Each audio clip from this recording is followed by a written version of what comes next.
going on? What's going on, everybody? Welcome to another episode of Coach Unchained. I'm the coach.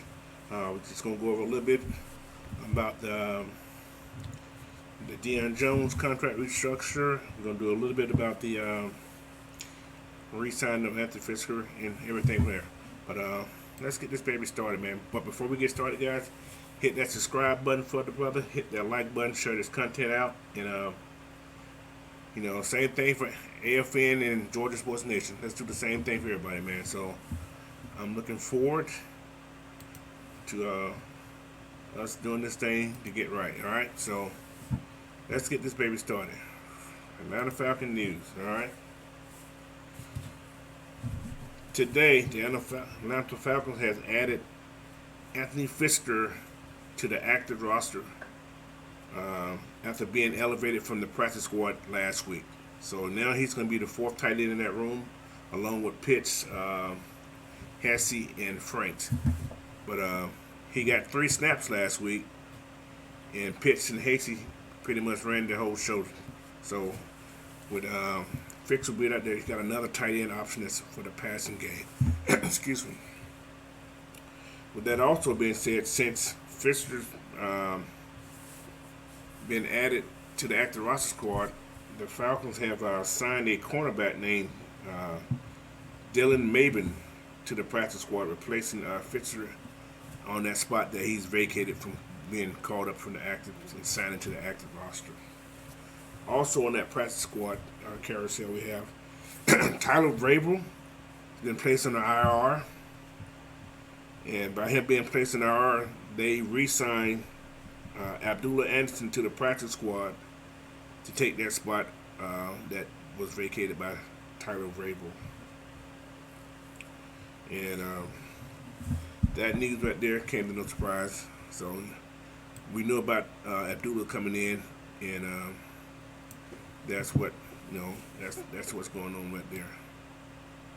So, but yeah, so those are the new Falcons roster roller coaster, and those are the new additions that we have on this team.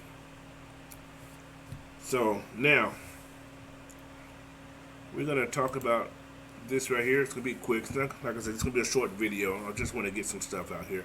Debo restructured his contract to a degree, saving about $7 million in cap space this year. If I'm not mistaken, I think he has about $40 million left on his contract. And what they say was going on with that right there is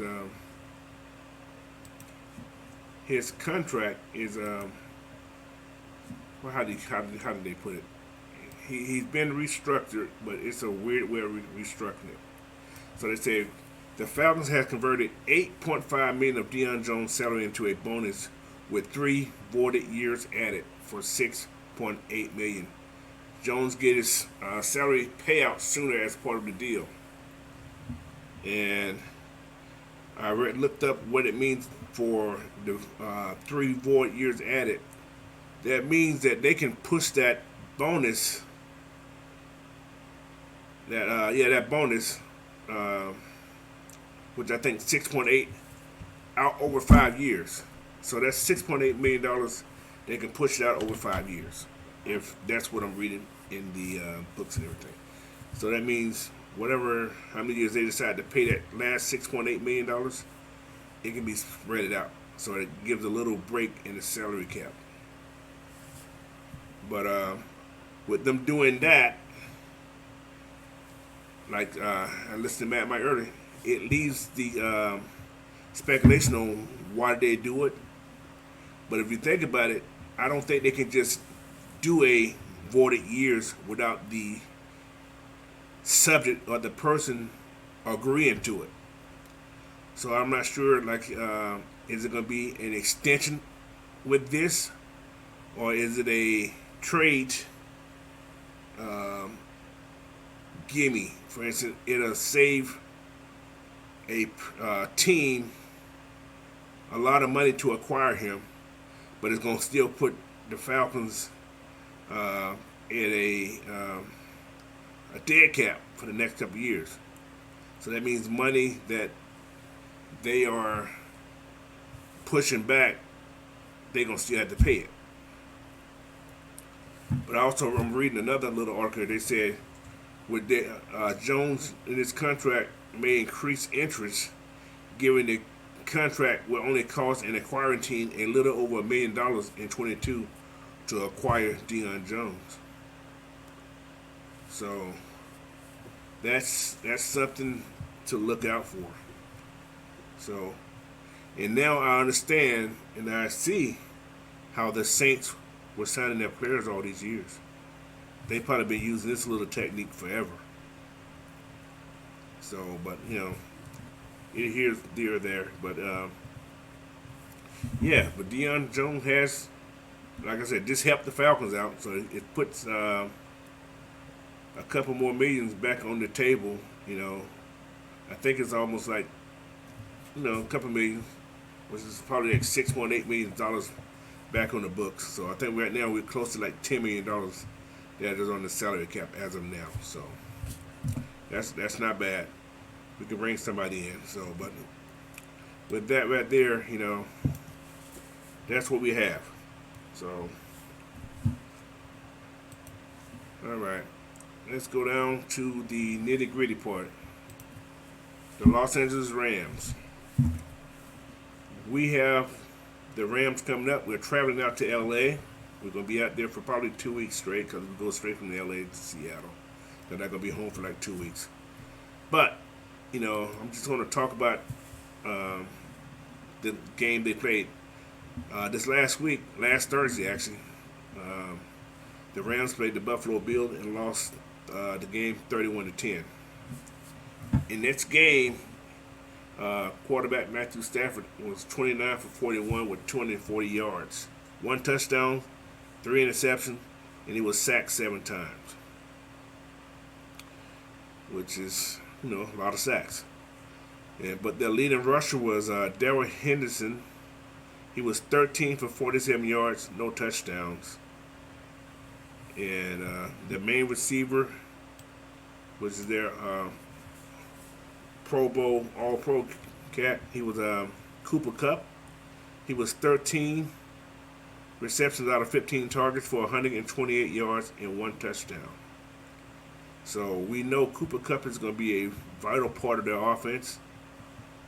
And I'm assuming Darrell Henderson is also, and Cam Akers, if I don't know what's going on with Cam Akers, but he's there also. But the Falcons just got to go out there. They got to, rekindle from what happened last week. Play the same way, but play it through 4 quarters. And give these guys a battle. This is a winnable game for us. We just got to go in there and play. Although the odds line is very high, the highest I've seen ever, it's like 10.5 points. That the Falcons going to lose by 10.5 points, which is a very high odds for any team. A double-digit win total for a team. You only see this in college, not in pros. But that right there, it's a, it's something different. But anyway, I just wanted to go over that real quick. It's nothing, major to talk about. We'll be talking more. I'll probably have more breakdown of the games it's leading up to the game. But tonight, go listen to the 6-man convo over there on K-Styles channel. You guys check that out. And you get probably more information about the Rams today. And, I just wanted to do a video today, just get something out there. Just, talk about what happened today. So, anyway, I'm Coach Unchained. You guys can follow me on Twitter at Coach Unchained. YouTube, you can subscribe to my channel at Coach Unchained on YouTube, and also on Instagram. You can catch me out on Coach Unchained on YouTube. But please, guys, hit that subscribe button for me. Also, hit that like button. Share this content out, and head over to AFN and the Mad Mike Sports and 6-man K-Styles channel and do the same thing, man. So right now, I want to thank everybody that got me to that 100. I'm a little bit over 100 now, so I'm gonna keep pushing, man. I appreciate you guys out there, and I thank you guys for checking this video out today. All right, so coach is out. Peace. Have a great night.